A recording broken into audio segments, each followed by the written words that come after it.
Well, hello. Let's ask a common question today on this recording. Why do the same things keep happening over and over again? That's certainly you've asked yourself this. We all do.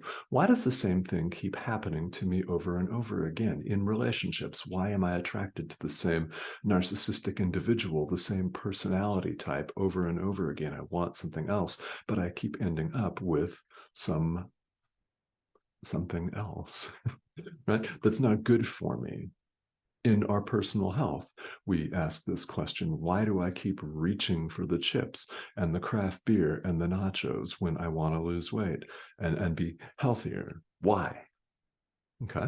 And in the realm of our careers and job, why do I keep having the same unpleasurable, unprofitable, stressful experiences, whatever that is? Why do I keep going to the same thing over and over again when I want change? I tell myself I want something different. I tell everyone else in the world I want something different, yet it's all the freaking same. Does this sound familiar? Yeah, I mean, surely it does, because we all have these moments in life. We have these epochs, these decades, sometimes even periods of time where it seems like we're just repeating the same experience over and over and over again. So let's ask this question from the standpoint of spirituality, shall we? That's not something we always do, but let's do that today. And let's address this topic from the standpoint of A Course in Miracles. And perhaps this will shed some light on your journey. I hope that may be the case. Specifically, we're in the text of A Course in Miracles, Chapter 2, Part 2, the Atonement as Defense, paragraphs 6 and 7, to be specific. And in paragraph 6, Jesus talks about our evolution, in other words, our apparent progress on the path. Now, this is a term that we use in the world to denote all kinds of things.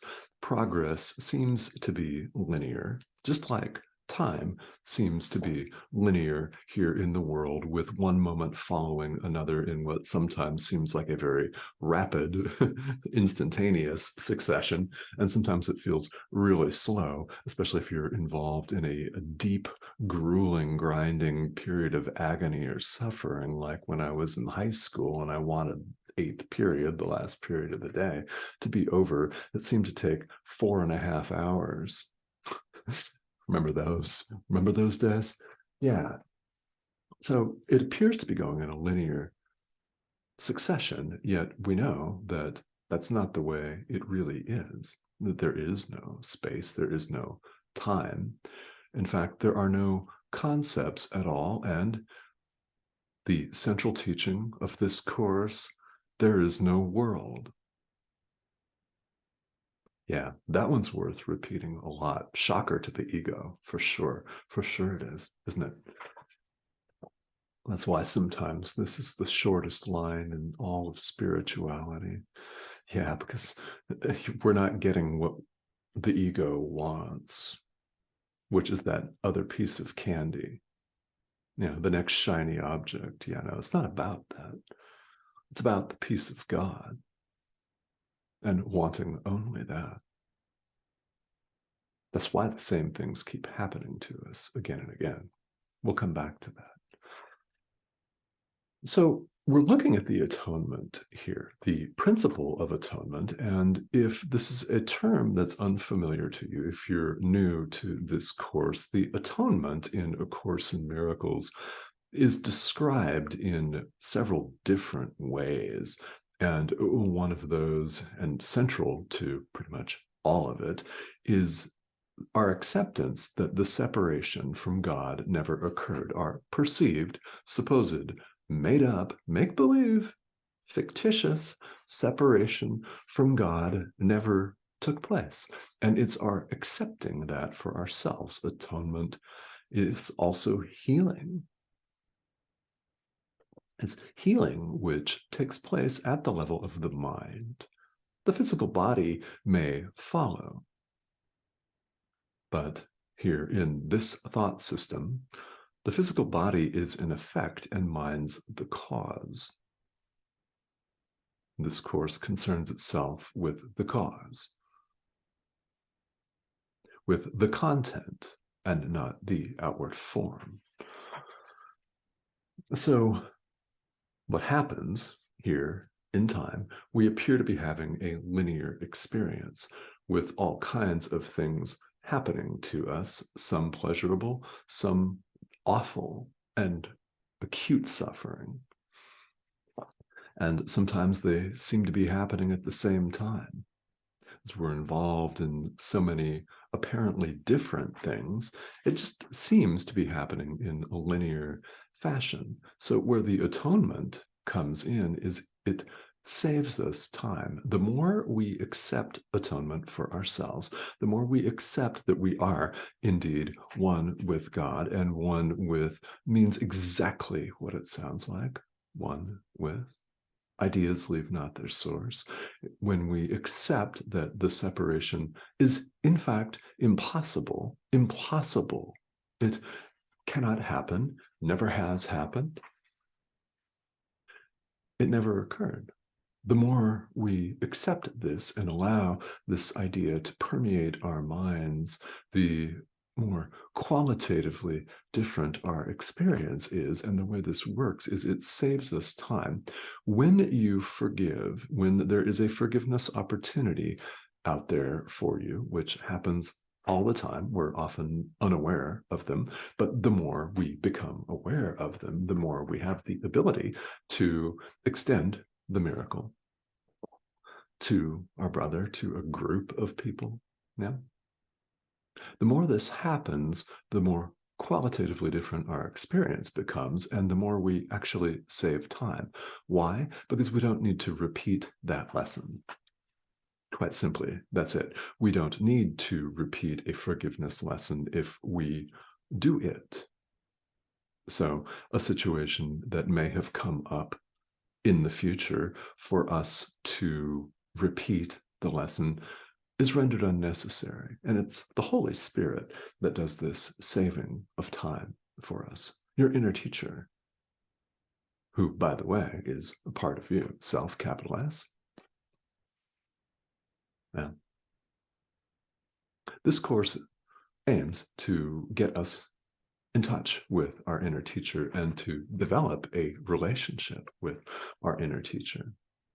When we forgive, what we're forgiving are the outward appearances, the images on the screen, and the Holy Spirit does the deeper healing and the saving of time. The atonement works in this way. When we accept it for ourselves, we're that much more willing right here and ready in the world to forgive, aren't we? We're preparing our mind to notice the next forgiveness opportunity and joyfully extend forgiveness. It's all mind training, all of it. This is where the course is needed, and that's what we're here for. So let's talk about the next paragraph, paragraph 7, and let's once and for all answer the question, why do the same things keep happening to me over and over and over again? Atonement is a total commitment. All right, substitute another word for atonement if you want to. Okay, do. Spirituality is a total commitment.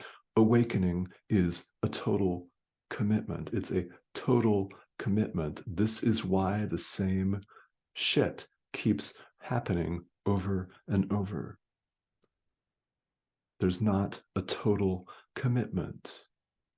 When we're not totally committed, the ego has more than enough of a foothold to return and mess with us.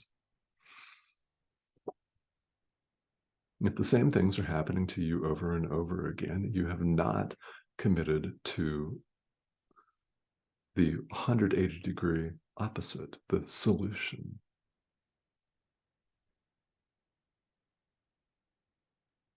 Atonement is total. It's a total commitment.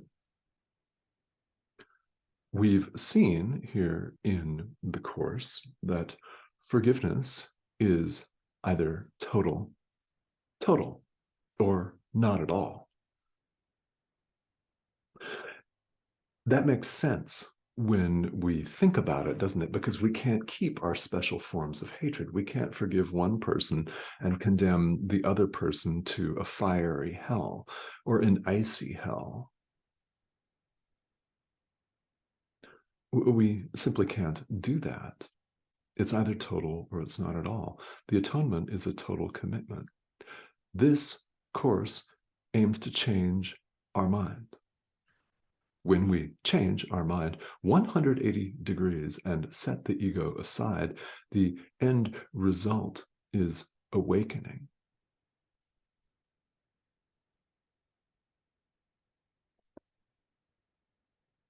What else? It's our experience. This is the end result that I'm talking about here. It's our experience of who and what we are without all of the drama, without all of our concepts, without all of our judgments, without any of our thoughts of thinking that we're better than or less than or different than anyone else. There is no one else. There's just one.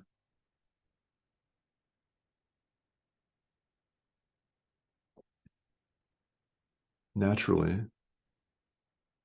the fact that we haven't made a total commitment, right? I mean, if you recognize that you haven't made a total commitment,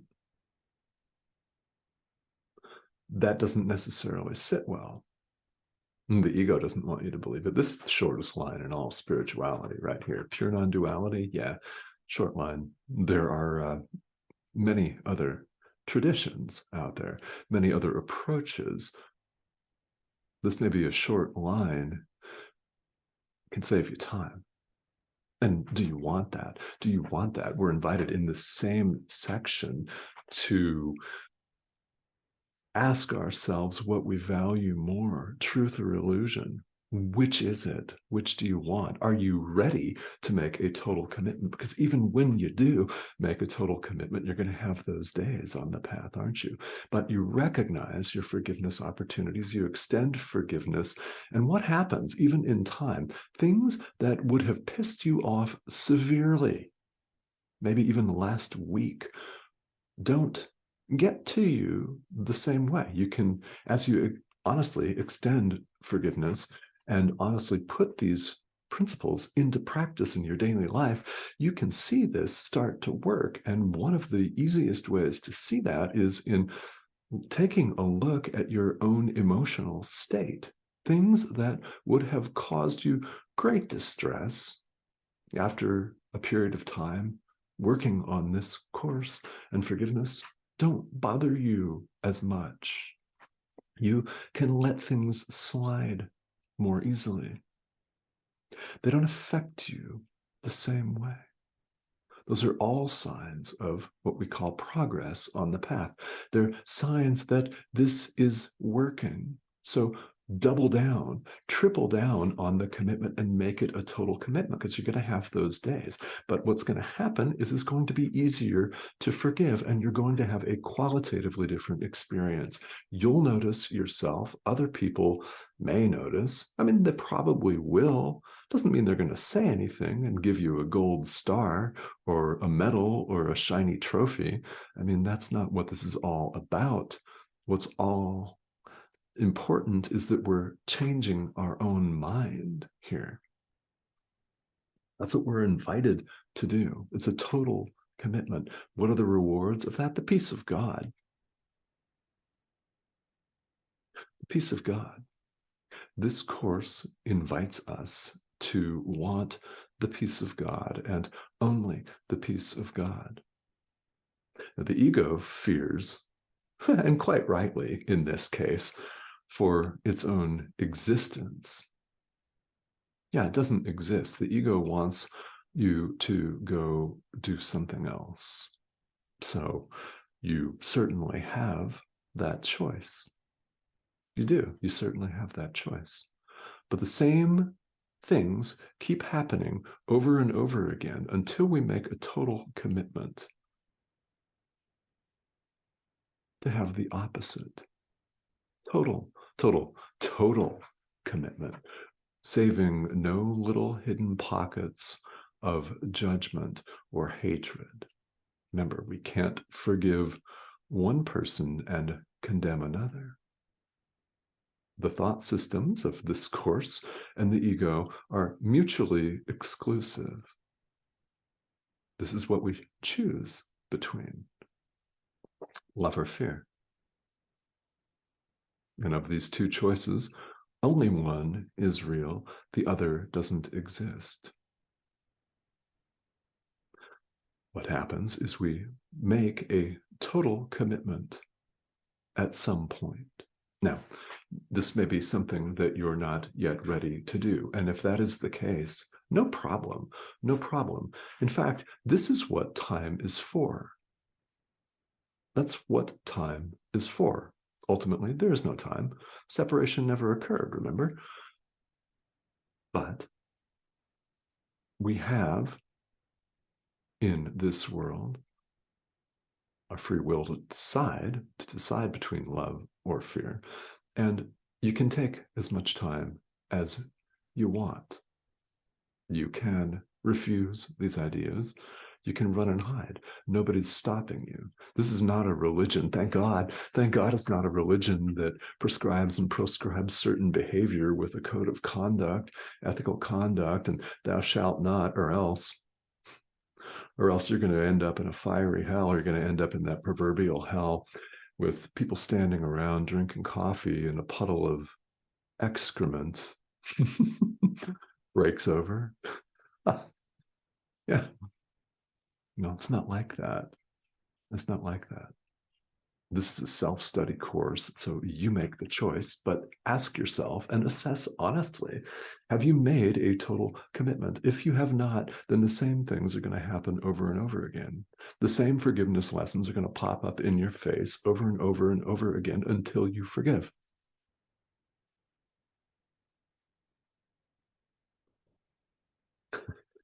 And it occurs that naturally we can take this any number of ways.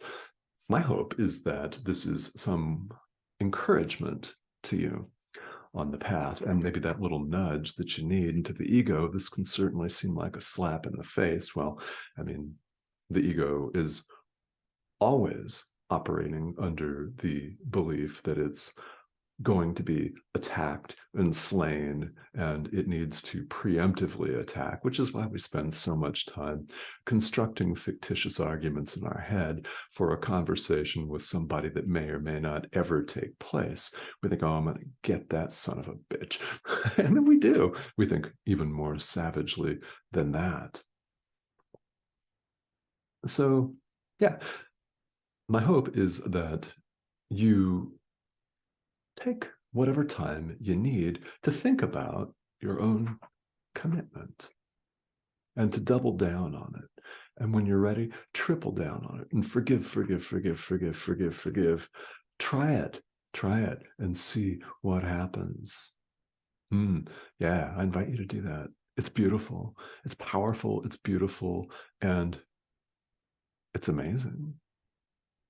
Try it. All right. Thank you, as always, for tuning in. The subscription button's right down here. I'd love to have you. And thank you so much for all of your comments and questions. I welcome those here. This is a place where I'm more than happy to have some discussion with you. And thank you all for tuning in. I'll see you next time.